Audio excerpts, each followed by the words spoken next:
Gracias siempre por el espacio que nos brinda. Yo quiero antes emitir mi saludo a todas las madres que hoy celebran, recuerdan, reflexionan, algunas incluso trabajando más que otros días anteriores a las de la fecha, y creo que eso hay que valorar, y porque el Día de la Madre no solo tiene que ser hoy, sino que todos los días podamos reivindicar el trabajo que hacen, no remunerado, no reconocido, y eso tiene que ver justamente con la valoración de los derechos de las mujeres en general. Así que mi afecto, un gran abrazo a todas ellas, a nuestras madres de la familia y también de todas las provincias de nuestra región. Claro, sobre todo la mujer, la madre campesina, la madre rural, que normalmente es la madre más postergada. Sí. Yo he estado esta mañana, hermano Carlos, en Callara. Era preciso ir a Callara, primero porque mi abuela está en mi pueblo. Mi abuela no tenía idea de que hoy se celebraba el Día de la Madre. ¿Por qué? Porque ella ya había planificado ir a la chacra para cortar cebada, y me dice, le digo, descansa mamá, y le digo. Y entonces, claro, yo ver a mi abuela que estaba ahí ajetreada con la comida, los costales, las horquetas para llevar, yo decía, ¿cómo es tan distinto celebrar, recordar a nuestras madres en la ciudad, en la urbanidad, y cómo nuestras abuelas y nuestras madres del campo no sienten eso, ¿no? Y que todavía no son valoradas, y creo que eso de verdad me ha tocado muchísimo mi corazón, pero también la reflexión. Y en Callara el día de hoy, Carlos, hemos por un lado celebrado a las mamás, recordándolas que hay que valorarlas. Hemos recordado un hecho que ha suscitado el año 88, el 14 de mayo, y me refiero a la matanza en Callara.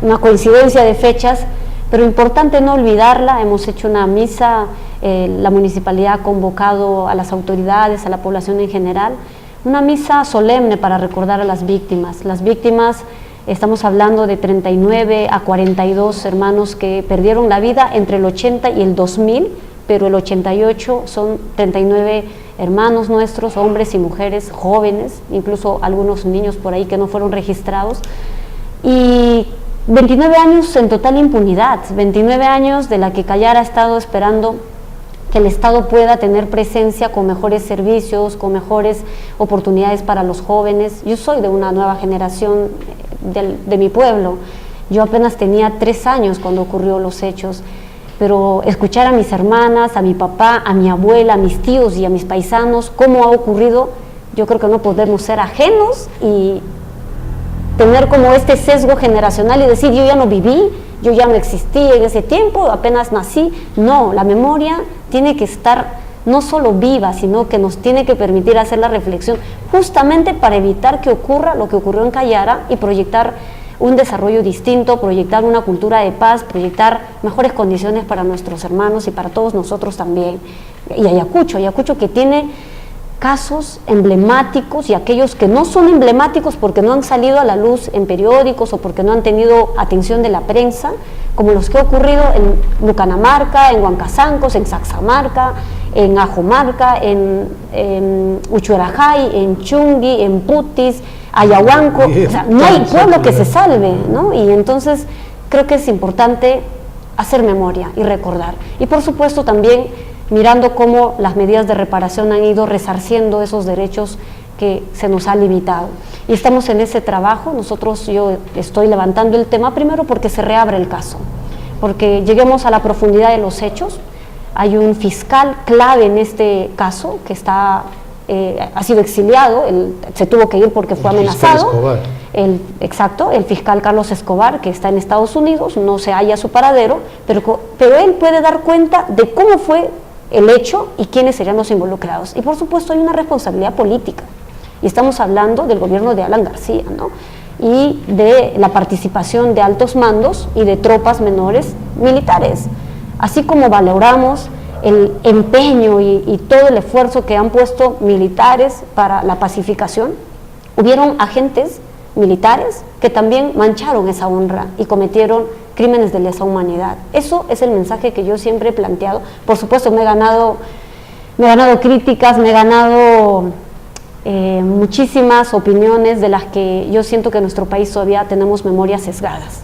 Bueno, pero es fundamental no solo aclarar la cosa, sino evidenciarla para decirla nunca más y rescatar sobre todo nuestras instituciones tutelares de Estado. O sea, mucha gente cree que porque decimos eso estamos atentando contra la institucionalidad tutelar, cuando es al revés, ¿no?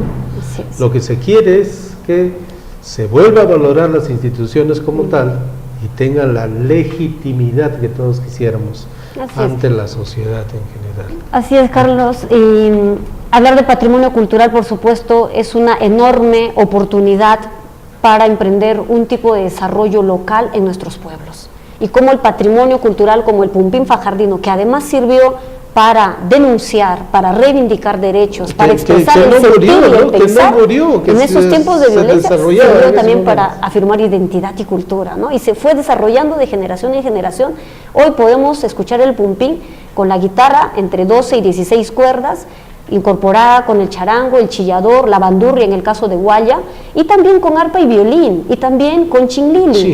Y no solo en Fajardo, también en otras regiones del Perú, en Lima, mis hermanos fajardinos han construido una nacionalidad quechua fajardina impresionante, ¿no? Y se van encontrando en los carnavales y en las festividades, y sus hijos y sus nietos hoy la afirman. Y por supuesto Ayacucho es una región que tiene bagajes culturales distintos, además del Pumpín, otras expresiones culturales, otras manifestaciones culturales que debiéramos ponerle ojo. No solo es lograr un papel en donde se reconoce o se le otorga, ¿no?, el patrimonio, la nominación de patrimonio inmaterial de la nación, sino que ese papel permita reflexionar a los ayacuchanos, a los fajardinos y a los de Huancazancos, porque estamos emprendiendo, como mostraba las imágenes, 2 patrimonios culturales que necesitan revitalizarse, necesitan incorporarse dentro de las políticas públicas locales. Por ejemplo, cómo desde el ámbito educativo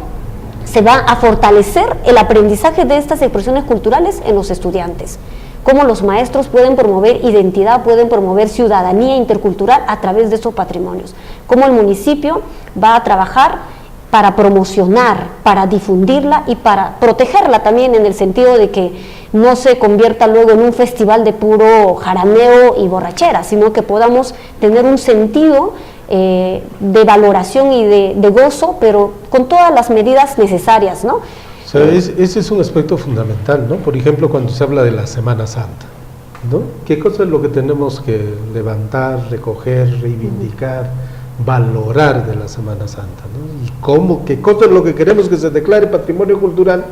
No va a ser toda la jarana, la borrachera y las cosas que en gran medida la podemos mostrar de manera extralimitada. Entonces, hay situaciones que en realidad la tenemos que ver, pero viendo la otra cara, o sea, sin cultura, sin identidad, somos un pueblo a la deriva, donde cualquiera hace lo que quiere y qué le importa al otro, yo vivo como quiero.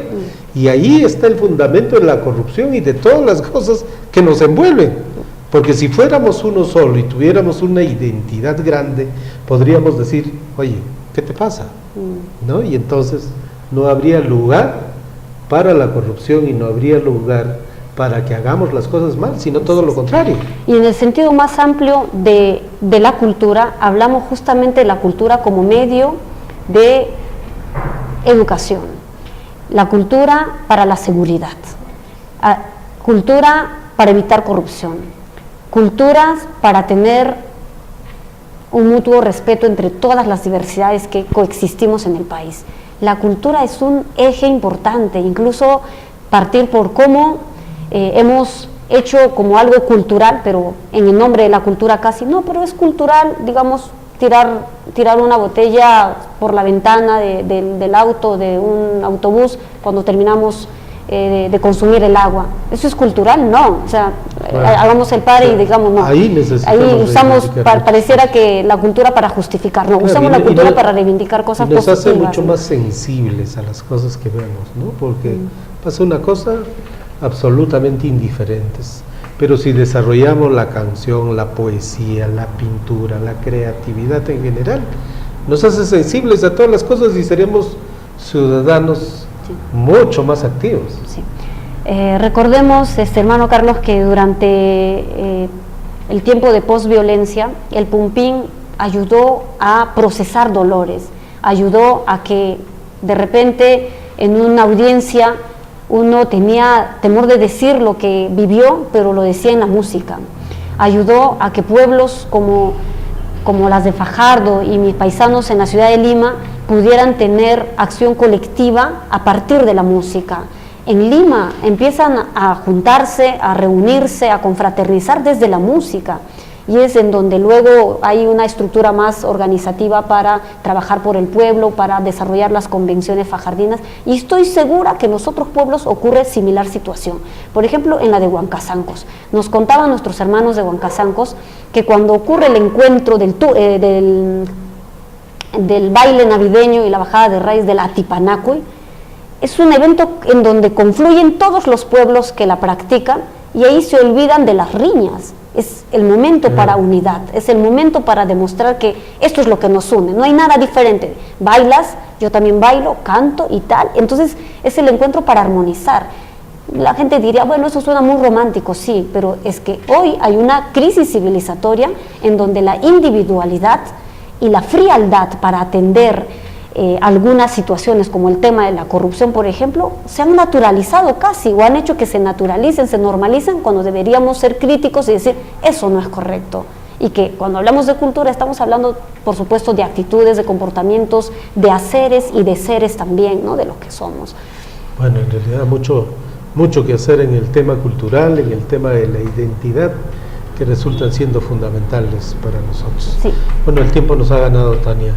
Sí, bueno, muchas gracias. Yo solo quiero aprovechar el espacio para invitar, vamos a desarrollar algunos otros talleres. La primera etapa fue lo informativo, pero lo segundo es empezar a organizar algunos equipos al interior de cada provincia para emprender el trabajo de campo.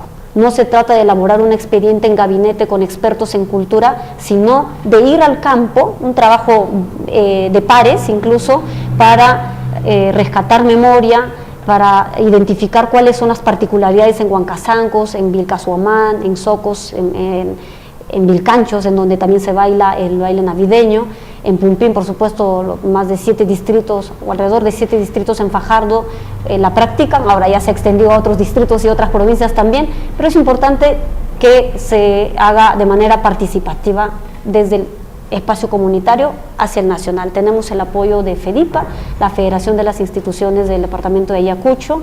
En Lima hemos también desarrollado talleres con ellos y hay una predisposición y ojalá esto tenga un final positivo. Ahí nuestra contribución es facilitar el proceso. Bueno, gracias. Ahí hay mucho que hacer, ¿no? Incluso desde la propia construcción de un plan regional de desarrollo cultural, que en realidad ese es otro reto mayor y hay que encaminado. felicitar, por ejemplo, sí, que ya haya un plan de desarrollo del deporte, y si ahí le adicionamos cultura, que significa no solo hacer un buen plan, bonito, excelente, sino presupuesto. Y ahora estamos exigiendo bajo una campaña desde sociedad civil, y se sumó el propio ministro de Cultura para tener el 1% según recomienda la UNESCO, para invertir en cultura. Sí, eso es fundamental, porque las cifras dicen 0.2% del PBI, que quiere decir prácticamente nada. Nada, para todo lo que podríamos hacer. Muchas gracias. Muy bien, hermano Carlos, gracias.